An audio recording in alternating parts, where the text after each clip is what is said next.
Luke versus Vader, Batman versus Joker. Great villains define great heroes. They show us what our hero is capable of. And they do this by using verbs. Every character is made up of verbs. Iron Man fights, loves his girlfriend, and even sacrifices himself to save the world. Captain America goes jogging with his buddy Falcon. Come on! Argues with his boss about S.H.I.E.L.D.'s invasion of privacy. This isn't freedom. This is fear. Visits the love of his life who has Alzheimer's. Eats shawarma with his coworkers. And also fights. A lot. Does anyone want to get out? These are the verbs of these characters, and before I go further, note that I'll be focusing specifically on Marvel Studios' output because there's one creative head, Kevin Feige, to blame or praise. The Marvel films at Fox and Sony were made by a whole group of people, but you don't need me to tell you this sucks.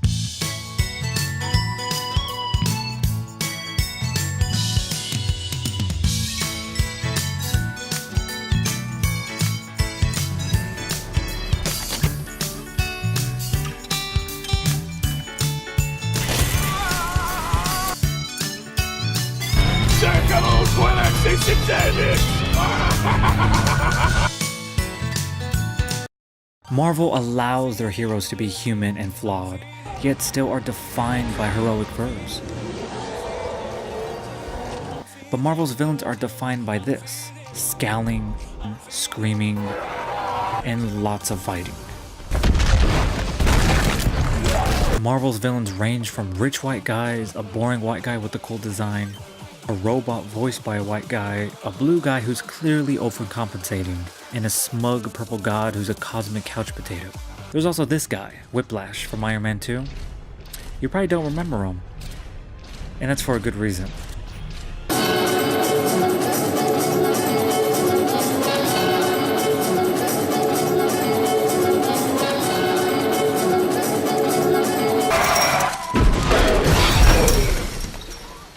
And the reason these villains miss their mark is because of their lack of verbs that help us get inside their mind.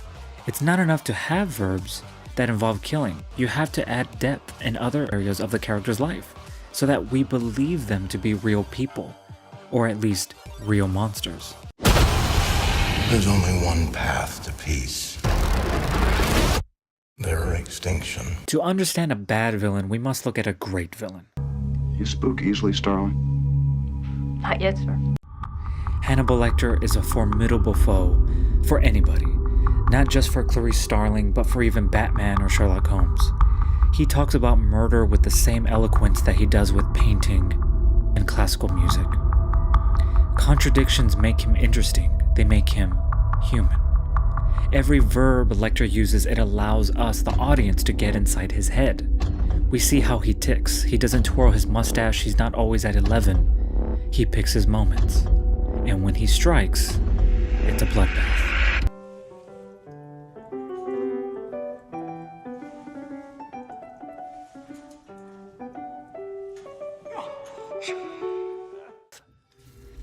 This is a man who has fed a man's own brains to him, and he's still treated with the same dignity that our main character's treated with. There's not a single Dutch angle that tells us he's evil like there is with Loki. It's good. Hannibal is caged in a prison cell for most of the film, while Loki is also in jail, but gets to surf around and poke people for 2 hours while never managing to reach the same level of menacing. Loki is generally heralded as the best villain in the Marvel Cinematic Universe, and there's a good reason why. While most of Marvel's villains are as dry as sandpaper, Loki stands out as the most charming and charismatic because of a great performance by Tom Hiddleston. Just long enough to see his good work, and when he screams, I'll split his skull. This is my bargain, you mewling quim. You're a monster. There are great moments with Loki, like the scene with Black Widow in the Avengers, or the scene where he discovers he was adopted for political reasons by Odin. Why? You were knee-deep in Jotun blood. Why would you take me? You were an innocent child. No. You took me for a purpose. What was it? Tell me! It's relatable and there's a great foundation, but the main problem is Loki's never scary, just a little clownish, while this clown actually is. How about a magic trick? I'm gonna make this pencil disappear. Ta-da! It's gone. Through Joker's labyrinthine planning, turning the police against each other, and trying to break the film's hero psychologically and not just physically, in an iconic standoff on the streets of Gotham. It's monumental, and no wonder why so many films have tried to rip it off, from Avengers to Skyfall and Star Trek Into Darkness.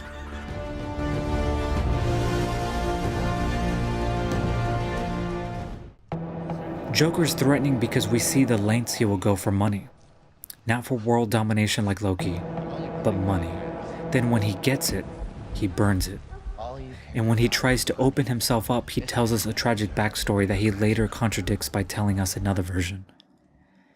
Those actions tell us what kind of person Joker is. He entertains himself through violence and lies. These ideas shape his list of verbs he uses. And this all brings me to Batman, a superhero who has villains as famous as he is, which is a rare feat. This isn't about Marvel versus DC. No, it's about taking good ideas and using them where it works. Much like The Dark Knight Rises is plagued by plot holes, but I love how far it's willing to go to completely abuse its main protagonist.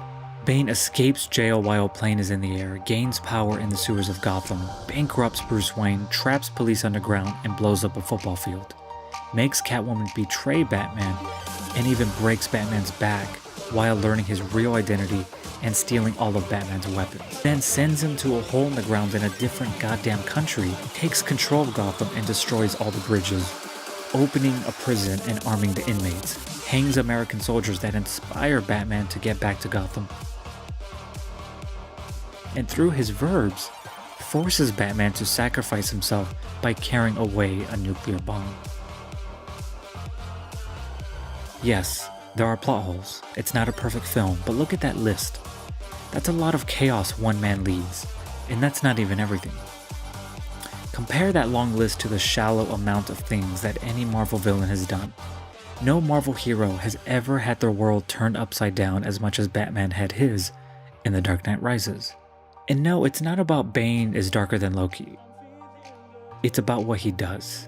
And it's not about the quantity of verbs, but how he uses his verbs to pummel Bruce Wayne into the ground.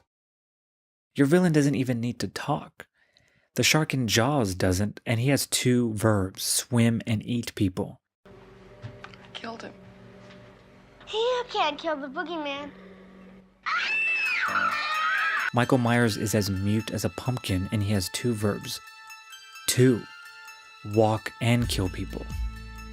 These guys are infinitely more scary than anything Marvel has done. And it's because they're treated as real threats. We see what the shark can do, we believe it, and we don't want it done to us. The shark doesn't have a backstory because we're not asked to empathize with it, only to fear it. Which is a route Marvel can go only if they commit to it.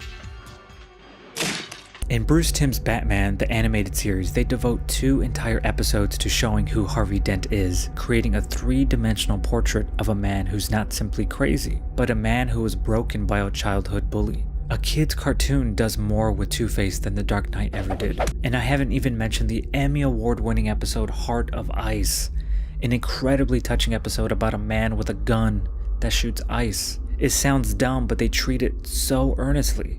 Mr. Freeze puts his diseased wife in cryogenic stasis so he can get enough time to find a cure for her. After an altercation, his boss then pushes him into chemicals, and he's unable to live outside of Sub-Zero cold. These villains are people with girlfriends, jobs, and motivations beyond world genocide. These are simply people who are pushed to do bad things. They are not born evil, but instead we see how they are broken by the world in incremental steps. I can only beg your forgiveness and pray you'll hear me somehow. Someplace where a warm hand waits for mine.